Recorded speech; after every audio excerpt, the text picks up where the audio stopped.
JackJill here. Hello. Welcome to the JackJill Show, entertaining real estate investment talk, we hope. I'm Jack Butella. And I'm Jill DeWitt, broadcasting from so sunny, partly cloudy, Southern California. Today, Jill and I talk about the price of everything seems to go up. Well, it actually does go up, while wages and how much money we all make seem to stay stagnant, unless you're a real estate investor. Ooh. Before we get into that, though, let's take a question posted by one of our members on the JackJill.com online community. It's free. Okay. Matt asks, hello all, I'm conducting due diligence on a 5-acre property I'm looking to purchase from a lady who has owned it since 1987. Like where this is going, Matt. Upon looking at the vesting deed, which is the last recorded deed, I noticed that at the bottom of the deed, before the signatures, that her purchase of the property was subject to a real estate contract their previous owner was paying on, and that the buyer, the lady who is currently selling it to me, would be assuming this contract. It appears right in the deed, huh? Mm-hmm. Right above her signature. I haven't seen that. Never seen it right in the deed. It appears that she was purchasing the property from her parents and assuming the land contract. I understand. That makes sense. The owner of the contract was a single guy. I searched the county records to see if there's anything recorded that shows this contract had been satisfied and wasn't able to find anything. Boy, Matt, by the way, I want to say I appreciate you doing your homework on this. Too. So it doesn't come back to bite you. What a bright approach to this. I asked the seller about it, and she told me that she was finished paying on the contract a long time ago. I believe her. But because it was so long ago, she didn't have any documentation that could back it up.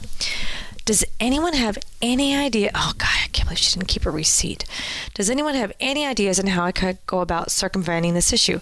I don't believe that there's a big risk of the contract not being satisfied. However, I am not sure what is the best way to clear up title.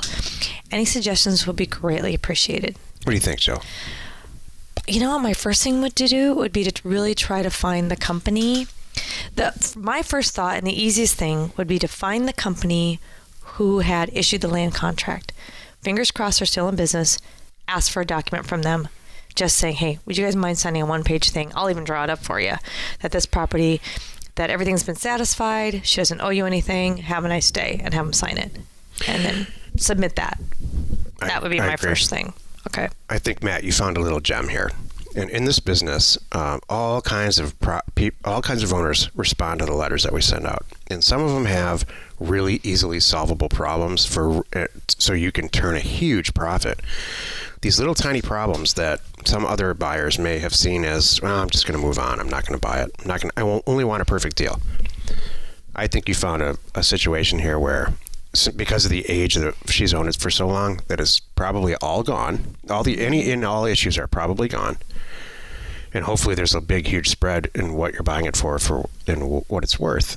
That said, I really would purchase this property with title insurance. And if you don't want to, I would run a lien report. Like, Matt, I think I'm pretty confident you're a member with us. So you have access to RealQuest and Title Pro 24/7. Run the lien reports in there. Spend a few bucks, and you'll see if there's any liens. Go ahead, Joe. One thing that makes me feel really good about this too is it's not in the title as grantor or grantee. It's not her and the person of the lien. So that makes me feel good. So let me just make sure. Right. So this is sounding easier than harder. Me too. Because it doesn't say you're buying the property from Mrs. Smith and the Dallas Land Company. Right. You know what I mean? That they're not like right in there, because then now we got to take it a step further, like Jack's saying. It's just noted. It's really interesting. Very sophisticated question. Well, like I said, we said we've never seen that. Then I have one more thing to say. I have one other idea too. I would ask an attorney.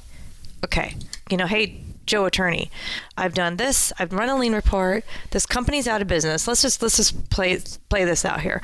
I pulled a lien report. Nothing comes up. I tried to get the company. They're out of business. Oh, I like where this is going. You know what I mean? She doesn't. It was from the 80s, kind of thing, and it's not in the legal description. It is not in the grantor grantee area. It's like a PS above her signature. Right. How could they legally come back on this because they're not even signing it, by the way. You know what I mean? So, and I would really curious to say, because what if an attorney could say that, you know what, that means nothing. An attorney could literally look at this, because I don't know, I'm not an attorney, obviously. Attorney could say, you can write whatever you want there. It doesn't mean that it's going to happen. It might even just, that particular thing, I don't know, our parents might legally be responsible. Well, you nailed it. There's a lot more positive here than negative. Right. So the way that we buy land, I would pull the lien reports if there's nothing there. And I would have a real candid conversation with the seller, like, hey, what's this all about? Is it over? Do you know anything about it? Are your parents still around? Can I talk to them? Right. The whole thing could be cleared up in a couple of hours, and you own the property. You know what? And even so, let me run this to you. And if we can't find the company, even if the seller signs something, that makes you feel real good. Would you please sign something telling me that you've paid this off? And, sign a release. Whatever it is. And we do that standard. You know that, Jill. Yeah. The standard release that we provide that a seller signs it says that anyway. And everything that we're talking about right now is really going above and beyond, and to cover your rear. So that's good. This begs a bigger question. So Jill went right down the perfect path on this. Let's check all these boxes. I checked the lien report. I checked the title report. I talked to an attorney briefly. The attorney said I'm crazy to buy it. Boom. I signed a release. Now, all right, so you're standing there saying, okay, should I do this deal? There are a lot of people who just stop right there and they say, you know what? No one told me I could do this deal. Nobody gave me permission to do this deal. I'm not going to do it. There are a lot of people that have that risk threshold. They just can't jump over that. They can't jump off the cliff. I have no... I don't either. No That's the whole point. Fear. That is my Here, I'll catch you. All right, here I come. So I think that stops a lot of people from doing this successfully, or anything in life. Oh. You have to ask yourself, stare right at yourself in the mirror and say, what's it going to take for me to buy this 5-acre property? How much assurance do I need? Does my mommy need to tell me it's okay to do it? Well, I'm not busting on you, Matt. I'm just talking about people. Well, what's interesting? Here's one of the things that I look at at the end of the day. How much is it? All right, if it's $500, I could stand if I did this all wrong and I lost $500. Do I care? No. How about $5,000? I'd still do it. Me too. How about $50,000? Now I'm going to think about it. My threshold too, Jill. At about $12,000 to $30,000, I'm going to say, say it's $1,200. It's $1,200, Matt. And that's a good point to make, because this is a discussion that we truthfully have ourselves and with our members. And because at the end of the day, you have to say, okay, hold on a moment. You might be wrong.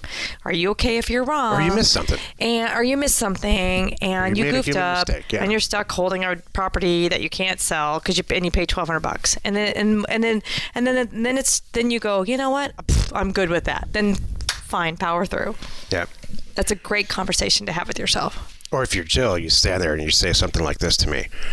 You should have caught that. You're the one. You're the real estate person, not me. I'm just the person who does it. He's a new man. I don't do that. I know you don't. Oh my gosh. I know. It's my effort at a joke, it just failed. Oh, it failed. I'm like, I don't do that. No, if anything, I'm like, you know what? If anything, I feel like I won't ask you. I'll just run with it, and you're gonna go, "What'd you buy?" I bought it. Okay. Once in a great while, something like this happens. Actually, I can't remember the last time. And when it does, we just look at each other and laugh and clink our glasses and say, we're so on the same page. We don't have to worry about that for 15 more years. That kind of thing. This is one of the things I think we're really lucky about. Seriously, Jack, in our career, and I know that there's a lot of husband and wives out there that are doing some of this stuff and businesses together. Yeah. It's hard. Part of it's good. I agree with having one person in the relationship or partnership. Maybe it's two partners. I don't care. I agree with one person that's going to be like a crazy person that doesn't think about any of the consequences and comes up with these great ideas and just bolts ahead. And then we have one that's kind of a grounding person, or they look at the things going, all right, I'll be over here taking care of the taxes. Don't think about it. I'll do all the busy work. The straight man. Yeah, you know what I mean? That's not bad. You and I it's amazing that we don't dig ourselves into holes. I agree. That because you go, I think this is a great idea. And most people would say that's crazy. And instead of me saying it's crazy, I go, oh, let's do it even faster. Right. Let's dig that hole faster. Yeah, let's do 2 of them. You do that. I know. So do I. I know. Why start 2 companies? Let's start 14. Yeah, this is a great idea. Why not? Who needs sleep? Thank you. That's why we do this show. I know. So we don't have to do any work. Any real work. But that's the problem. There is real work. Today's topic, the price of everything goes up while wages stay stagnant. How can you capitalize on that as a real estate investor? This is the meat of the show. So what does that really mean? Well, Jill and I went to a real estate discussion. Let's say, call it a think tank. I don't know what I would call it. It was a lot of people talking about their opinions about real estate. And one very intelligent person pointed out that everything goes up, the price of everything. Durable goods, cars, all of it. But wages houses seem to stay the same. So what does that mean? Well, and Jill, you brought up a couple of great points before the show. What does it mean for real estate agents? What's the real facts about real estate agent incomes? That was kind of shocking and kind of sad. So this person had done their homework, and they were showing us over the last, I don't know however many years. I was either 3 years or 10 years, but in the last few years, the median income for real estate agents has only gone from like $48,000. That's the median, everyone, to like $50,000. Maybe it was a 10-year. I'm trying to remember what the span was. Do you remember what it was? Substantial. Was it even longer than that? Real estate agents are not, on an average, making any more money than they did like 40 years ago. Okay, it was even a bigger time frame. $2,000 or $3,000. Okay, yeah, it was a month more. A year. Shocking. They're like, now we're at $50,000. That's the median. There's a lot that make less, right? And there's a few that make more. So that really surprised me. So what this means is that any given piece of real estate, if the laws of supply and demand are real, in a given market, gets priced at, let's say, $120,000 for a house. That's because two people that are earning the average wage in that area can afford it. Right. So anytime there's an uptick in wages, which we're really due for, this is all positive stuff. It's not negative. Anytime the minimum wage goes up, or financing, the way that financing gets done gets a little bit more creative, which you may or may not be a fan of, the price of real estate goes up. It's really sensitive to how much money people make in the area. We're all due for a massive price increase in wages. I hope so, man. And I got to tell you right now, anytime the minimum wage goes up, like in California, there's really stringent minimum wage increases, which is, and guess what? California is the most expensive real estate market in the country. It's the last time I looked. Another thing that's going on right now is we are at a 70. I just heard this on the radio yesterday from she's transitioning out of her role. Anyway, we are at a 17-year low for unemployment. It's like now at or below 4%. It's like right fantastic. In there. It's so I'm like, that's great. That really is great. Is it 4%? Is that what you said? Yeah, it's right around. It's either 4.5, 4.1, something in there. But I remember her saying it's a 17-year low right now for unemployment, which is awesome. When I was growing up in Detroit, the unemployment rate was between 12 and 18%, and it broke 20% once. Wow, that's awful. Yeah. It may not have been the general population, but the auto industry. Well, I want to talk again real quick about the everything goes up while the wages stay stagnant, because it's so true. I mean, look at all the public.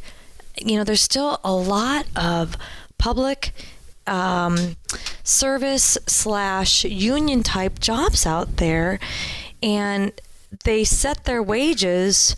Why is that fun? I'm not. You're looking at this from a worker's perspective, and I'm looking at it, and I'll explain it in a minute, on how, as a real estate investor, you can pile a bunch of cash in well, let me. I'm going to get there. Okay, wait. Okay, so let me go. Let me follow me on this. So here's my thoughts. So there's so many jobs out there that the wages are set federally. There's a lot of national companies, right? Come on, and you're stuck. And you know what? And the only way out is to work more hours. Put your wife to work, put your kids to work. I don't know. You know what I mean? That's the only way out that you have. So you know what happens?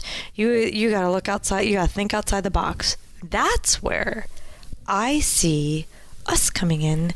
And I'm saying, I know that because of our community. That's a lot of why we're here. A lot of the people in our community, they're just like, hey, they hit their ceiling. I've got my PhD. There's nowhere else I can go, kind of thing. And that's true. So the only way to make more money, because I've got 3 kids in college coming up, this is a true stories all the time. Is I got to come up with another way to make some money. What's one of the best ways to make money? Real estate. Yeah. Who knew? If not the best way. Right. What that means from a real estate investor's perspective is that you can sleep just a little bit better at night knowing that the value of your property in general is going to go up, especially when you tack it on the way we do it, which is purchase it for less than it's worth today and make sure you have some type of outlet. Make sure you have an exit on the property immediately. Mm-hmm. So you're actually buying the piece of property on behalf of, or not in a representative way, you're buying the property, but you know who you're going to sell it to. Mm-hmm. So if you get real organized, all these big, we're not economists by any stretch. In fact, I have an accounting background, and economists and accountants historically just butt heads on everything. But that said, all these big forces are in your favor. It's true. That's really what this whole point is. If wages were going up higher than real estate prices, we'd be in a Japanese situation where houses actually depreciate in value to the point of 0, where then you have to get a new one, like a car. I can't even imagine. Isn't that we are so lucky it's not that way. Yeah. Japan, I just heard this too in the same meeting. Japan has about the same number of residents or citizens, and their land mass is the size of the U.S., but their whole entire land mass is the size of California, so they live on top of each other. Yeah. That is just insane. I'm not an economist, Could you but imagine? I know that. And every time there's a $2 uptick in minimum wage, it really affects, in a positive way for an investor, real estate values. Right. Get in while you can is what I'm saying. Get in right. Don't overpay. Go ahead. I'm still trying to wrap my head around that property value, the concept of, I'm not even care. Here's another fun real estate fact, since we're talking about silliness. Mm-hmm. Did you know in Scotland that if you paint your front door red when your mortgage is paid off? Okay, that's so darn cool. Isn't it? Seriously? Yeah. How did you know that? I just remember silly stuff. That's so darn cool. I saved this stuff up to impress you, Wow, it did. You're my girl. Oh. What other big facts do you have for me, Jack? If I give them all to you at once, then what the heck? They'll be done. On, next You won't have anything to string me along. Keep me excited about. Next husband. Thank you. Next in line. Oh, that's cool. All right. That was awesome. Thank you, Jack. You're so sweet. Join us tomorrow where we discuss how we list the ways to acquire undervalued property. Don't you want to know, Jill? Oh my gosh. And we answer your question, should you have one, found on our online community. Go there to JackJill.com and click on online community. You'll find it. It's free. You are not alone in your real estate ambition. That went long. Yeah, it did. I hope that's okay. We're having fun. I hope that's We're the only ones. Uh-oh. That's good. Good points, good topics. I love that red door thing. I had no idea. I think that's the coolest thing on the planet. I wonder where that started. It's probably from some king back in, you know what it is? I wonder if it was like, let's imagine this. Maybe it's, I'm just going to think out loud here. Yeah. Maybe it might be from the old whatever days where the tax collectors, like Robin Hood days, where they would go door to door and you'd pay them taxes, in your hand. You put it in their hand and they put, whatever. Maybe if you painted your door, that was their way of, don't even stop here. This house is paid off. I don't owe you, or something. I don't know. Do you think there's any truth in that, or am I just... I think, I wonder what goes on in that pretty little head of yours. Well, now I have to look it up. Here's some more fun facts real fast. Oh my gosh. The vast majority of the places in the world don't offer real estate financing at all. If you buy a house in Mexico, you have to pay cash. What do you think? Hold on. What do you think that does to prices? It narrows the amount of people in a given market who can actually afford a piece of property down to like 0.1%. Yes, but every property is paid for. So if it's for sale, they can make the decision. That's cool. Right. I agree with that. But what do you think it does to values? They just plummet. You think? Yeah, if only 0.1% of the people in the market can afford to pay X for a house. You're happy to find someone that can afford to buy your house. Right. So what ends up happening? The families keep specifically in Mexico is that the people who buy real estate are from another country. Right. The laws just changed there. Well, I was just It used to be that you couldn't, as an American, you had to have a Mexican partner. Well, I remember hearing about this in Italy, where that's one of the reasons why the kids live with their parents until That's they're right. 30 something, because they have to save up and save up and save up to buy something. I would also think that's why too. Like, I think that homes will get passed down generation to generation. That's it. So imagine then what it does to the economy. If now there's no financing industry, there's a lot less real estate is changing hands. This is not good for the economy. The more it changes hands, the better. Right. It's very true. You're right. Wow, we got all kind of like, sometimes we laugh for an hour. Okay. I'm cutting this now. Share the fun by subscribing on iTunes or wherever you're listening. And while you're at it, rate us there. We are Jack and Jill. Information and inspiration to buy undervalued property.